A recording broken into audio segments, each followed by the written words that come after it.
जब अपनों ने ही गरीबी का मजाक उड़ाकर सरेआम बेइज्जत किया, तो एक बेटे ने बिना लड्ढे चाणक्य के 5 गुप्त नियमों से कैसे लिया अपना प्रतिशोध। जानिए वो रहस्य जो आपके कपटी रिश्तेदारों की रातों की नींद उड़ा देंगे। नमस्कार दोस्तों, मैं हूं विवेक वर्मा और वर्मा स्टोरीज के इस नए अध्याय में आपका हृदय से स्वागत है।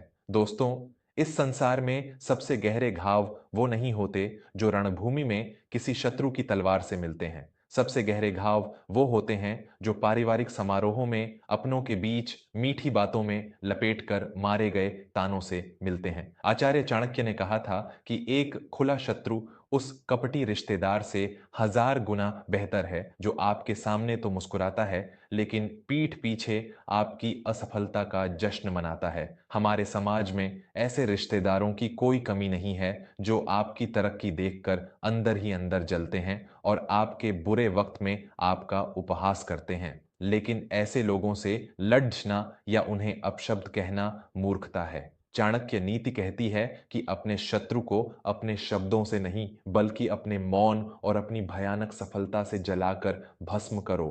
आज की यह कहानी एक ऐसे ही साधारण से इंसान की है जिसने अपने कपटी रिश्तेदारों के हर ताने को एक हथियार बनाया और चाणक्य के 5 गुप्त नियमों का पालन करके एक ऐसा साम्राज्य खदद्दा किया जिसने उसके दुश्मनों को उसी के कदमों में लाकर पटक दिया।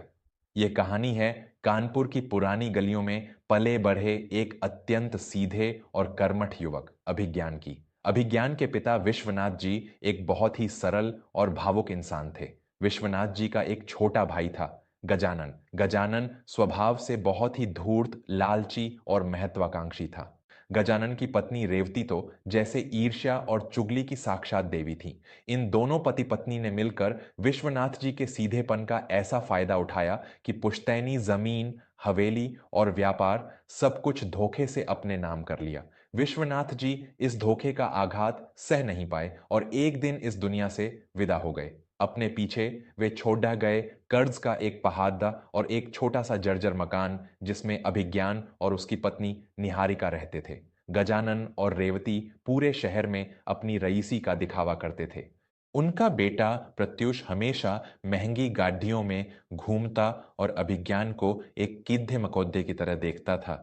एक दिन गजानन के घर पर एक बहुत बड़ा पारिवारिक आयोजन था। पूरे शहर के बड्ढे लोग वहां आमंत्रित थे।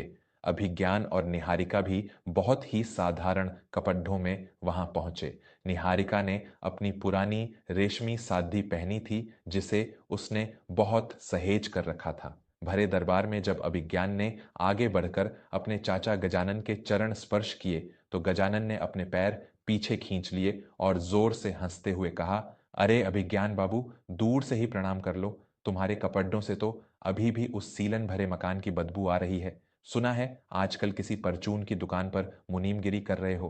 तुम्हारे पिता भी जीवन भर कौदियों के मोहताज रहे और तुम भी उसी रास्ते पर चल पड़े ढे। अगर घर में राशन पानी की दिक्कत हो तो पीछे रसोई में जाकर थोड़ा बचा हुआ खाना बंधवा लेना। पूरे हॉल में बैठे रिश्तेदार ठहाके मारकर हंस पड़े। निहारिका का चेहरा शर्म से लाल हो गया। रेवती ने निहारिका के पास आकर चुटकी लेते हुए कहा, अरे निहारिका, क्या जीवन भर इसी एक पुरानी साधी में सारे त्योहार निकाल देगी? मेरे घर की नौकरानियां भी इससे अच्छे कपड़े पहनती हैं। अगर तेरा पति तुझे कुछ नहीं दिला सकता तो मेरे पास आ जाया कर, मैं अपने पुराने कपड़े तुझे दान में दे दिया करूंगी। निहारिका की आंखों से आंसू छलक पड़े। वह आंसुओं को रोकते हुए अभिज्ञान का हाथ पकड़कर उस आयोजन से बिना भोजन किए ही लौट आई। उस रात उस छोटे से मकान में एक भयानक सन्नाटा था। निहारिका रात भर रोती रही। अभिज्ञान के सीने में भी अपमान की एक भयंकर आग धधक रही थी। उसका मन कर रहा था कि जाकर गजानन और उसके पूरे परिवार का गला घोंट दे या उनसे लड़ाई करे। तभी अभिज्ञान की नजर अपने पिता विश्वनाथ जी की एक पुरानी संदूक पर पड़ ढी। उसने उस संदूक को खोला तो उसमें एक बहुत पुरानी डायरी मिली जिसके पन्नों पर आचार्य चाणक्य के कुछ गुप्त सूत्र लिखे हुए थे। विश्वनाथ जी ने जीवन के अंतिम दिनों में ये सूत्र लिखे थे लेकिन वे स्वयं कभी इनका पालन नहीं कर पाए। अभिज्ञान ने उस डायरी को पढ़ा और उसकी आंखों में एक अजीब सी चमक आ गई। उसने निहारिका के आंसू पोंछे और बहुत ही शांत स्वर में कहा, निहारिका, अगर हम आज उन लोगों से लड़ने गए तो हम मूर्ख कहलाएंगे, क्योंकि ताकत और पैसा अभी उनके पास है। चाणक्य कहते हैं कि जब शत्रु बहुत शक्तिशाली हो तो सीधा युद्ध नहीं किया जाता, बल्कि एक ऐसा जाल बुना जाता है जिसे शत्रु देख न सके। आज से हम उन कपटी रिश्तेदारों का घमंड तोड़ने के लिए चाणक्य के 5 गुप्त नियमों का पालन करेंगे। मेरा मौन अब उनके पतन का कारण बनेगा। अगले ही दिन से अभिज्ञान ने अपने जीवन को पूरी तरह से बदल दिया। उसने वो 5 नियम अपने जीवन में इस प्रकार उतारे। पहला नियम, अपनी पीड़ा और अपनी योजनाओं को पूरी तरह से गुप्त रखना।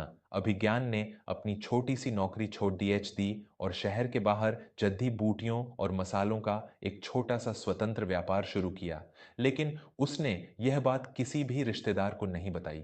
जब भी गजानन या रेवती उसे बाजार में मिलते और तंज कसते हुए पूछते कि आजकल क्या कर रहे हो, तो अभिज्ञान एक बहुत ही दयनीय और झूठी मुस्कान के साथ कहता, बस चाचा जी, किसी तरह 2 वक्त की रोटी का जुगाड़ा कर रहा हूं, किस्मत कहां साथ देती है। चाणक्य का यह नियम कहता है कि जब आप अपने कपटी रिश्तेदारों को यह एहसास दिलाते हैं कि आप दुखी और असफल हैं, तो वो आपके प्रति अपनी साजिशें बंद कर देते हैं। उन्हें लगता है कि आप तो पहले से ही बर्बाद हैं, इसलिए वे आप पर ध्यान देना छोड़ डैच देते हैं और यही आपके लिए आगे बढ़ने का सबसे सुनहरा अवसर होता है। दूसरा नियम, अपमान पर क्रोधित होने के बजाय मौन सहमति देना।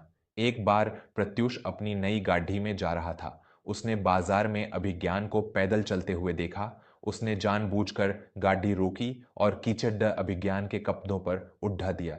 प्रत्यूष ने नकली अफसोस जताते हुए कहा, अरे भाई, माफ करना, वैसे तुम्हारे पास तो कपड़े धोने का साबुन खरीदने के भी पैसे नहीं होंगे।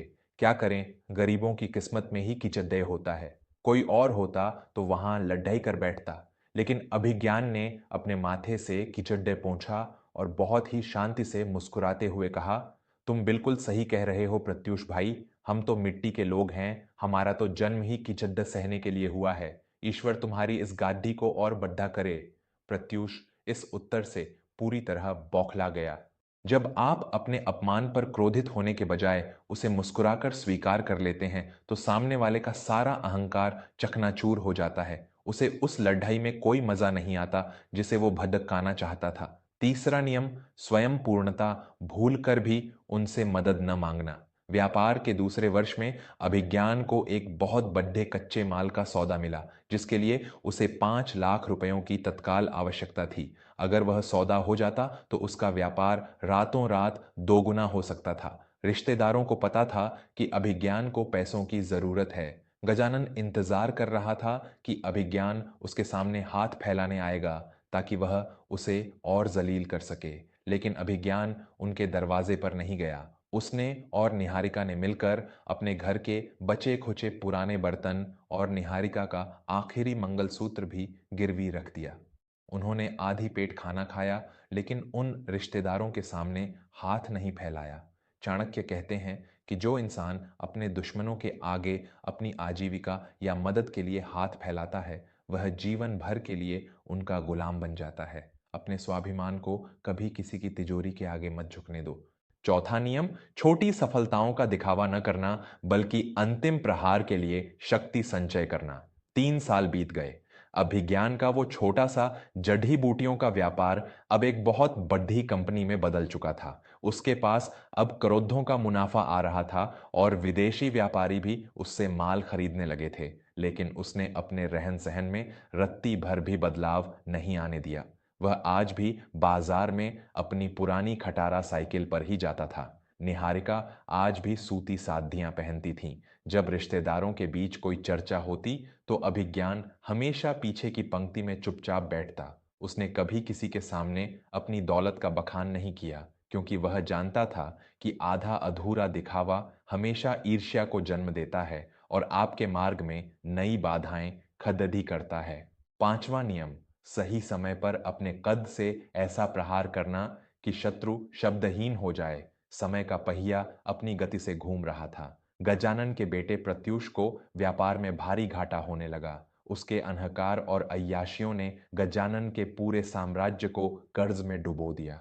बाजार के बड्डे साहूकारों ने गजानन का घर से निकलना दुश्वार कर दिया। अपनी नाक बचाने और कर्ज चुकाने के लिए गजानन ने अपनी उस पुश्तैनी हवेली को बेचने का फैसला किया जिसे उसने अभिज्ञान के पिता से धोखे से छीना था। बाजार में खबर फैल गई कि गजानन अपनी हवेली नीलाम कर रहा है। एक बहुत बड्ढे और गुप्त खरीदार ने उस हवेली की मुंहमांगी कीमत लगाने का प्रस्ताव भेजा। गजानन बहुत खुश हुआ कि कोई बेवकूफ उसे इतनी बड्ढी रकम दे रहा है जिससे उसके सारे कर्ज उतर जाएंगे। हवेली की रजिस्ट्री का दिन आ गया। गजानन, रेवती, प्रत्यूष और शहर के कई नामी लोग उस हवेली के बड्ढे से प्रांगण में बैठे उस अरबपति खरीदार का इंतजार कर रहे थे। तभी हवेली के दरवाजे पर एक के बाद एक 3 चमचमाती हुई विदेशी गाड़ियां आकर रुकीं। गजानन और प्रत्यूष खुशी से फूल गए। वे दौड़े दौड़े स्वागत करने के लिए दरवाजे पर पहुंचे। गाड़ी का दरवाजा खुला। सबसे पहले एक शानदार सूट पहने हुए सुरक्षाकर्मी बाहर आए और फिर जब पीछे वाली सीट से वह खरीदार बाहर निकला तो गजानन के हाथों से स्वागत की माला छूटकर जमीन पर गिर गई। रेवती के पैरों तले जमीन खिसक गई और प्रत्यूष की आंखें फटी की फटी रह गईं। वह कोई और नहीं, अभिज्ञान था। वही अभिज्ञान जिसे वे कीढ़े मकोद्धे की तरह समझते थे। उसके साथ निहारिका थी जिसने आज कोई भारी गहने नहीं पहने थे, लेकिन उसके चेहरे पर एक महारानी जैसा तेज और आत्मविश्वास था। अभिज्ञान बहुत ही शांत और गंभीर कदमों से चलता हुआ गजानन के सामने आकर खड़ा हो गया। गजानन का गला सूख चुका था। उसने कांपती हुई आवाज में कहा, अभिज्ञान, तुम यहाँ इन गाड़ियों में, और वो जो बद्दा खरीदार आने वाला था? अभिज्ञान ने बहुत ही विनम्रता से, लेकिन एक ऐसी आवाज में जो पूरे प्रांगण में गूंज उठी, कहा, इस हवेली को खरीदने वाला वो बद्धा खरीदार मैं ही हूं चाचा जी। यह वही हवेली है जहां से आपने मेरे पिता को अपमानित करके निकाला था। आज मैंने अपनी ही उस पुश्तैनी जमीन को आपके सारे कर्ज चुकाकर वापस खरीद लिया है। रेवती, जो कभी निहारिका के कपड्डीहों का मजाक उड़ाती थी, आज शर्म से अपना सिर झुकाए खड़ी थी। प्रत्यूष पसीने से लथपथ था। अभिज्ञान ने आगे कहा, आप लोगों ने सोचा था कि मेरी गरीबी मेरा अंत है। आपने मुझे हर मुद्दा पर जलील किया, लेकिन मैंने आपसे कोई शिकायत नहीं की, क्योंकि मेरे पिता की डायरी ने मुझे सिखाया था कि कीचडी एच में पत्थर मारने से कीचडी एच अपने ही ऊपर आता है। मैंने अपनी पिद्धा को अपना क्रोध बनाया और अपने क्रोध को अपना संकल्प। आज मेरे पास वो सब कुछ है जो कभी आपने मुझसे छीना था, लेकिन मैं आप लोगों की तरह आपको सडर डैशका पर नहीं निकालूंगा। इस हवेली के पीछे वाले हिस्से में जो छोटा सा कमरा है, आप वहां जीवन भर रह सकते हैं। मेरी तरफ से यह आपके लिए एक भेंट है। ये शब्द गजानन के लिए किसी फांसी के फंदे से कम नहीं थे। आज अभिज्ञान ने गजानन को गालियां नहीं दी थीं, कोई अपशब्द नहीं कहा था, लेकिन अपनी सफलता और अपने बड्डापन के इस भयानक प्रहार से उसने गजानन और उसके परिवार के झूठे अहंकार को हमेशा के लिए जमीन में गाड़ दिया था। गजानन फूट फूट कर रोने लगा, लेकिन अब उन आंसुओं का कोई मोल नहीं था। दोस्तों, जीवन में जब भी कोई कपटी रिश्तेदार, कोई ईर्ष्यालु मित्र या कोई अहंकारी व्यक्ति आपका मजाक उड़ाए, तो उसे पलटकर जवाब मत दीजिए। उसे अपनी योजनाएं मत बताइए। अपने आंसुओं को पी जाइए और अपने लक्ष्य की तरफ ऐसे खामोशी से बढ़िए जैसे कोई नदी पत्थरों के बीच से अपना रास्ता बनाती है। जब आप इन 5 नियमों, अपनी बातों को गुप्त रखना, अपमान पर मौन रहना, स्वावलंबी बनना, छोटी सफलताओं का दिखावा न करना और सही समय पर अपने कद से प्रहार करना का पालन करते हैं, तो आपकी सफलता इतनी शोर मचाती है कि आपके शत्रुओं के कान हमेशा के लिए बहरे हो जाते हैं। उन्हें ऐसा घाव मिलता है जिसका कोई इलाज इस दुनिया के किसी वैद्य के पास नहीं होता। मैं हूं विवेक वर्मा। अपना और अपने स्वाभिमान का हमेशा बहुत ख्याल रखें। नमस्कार।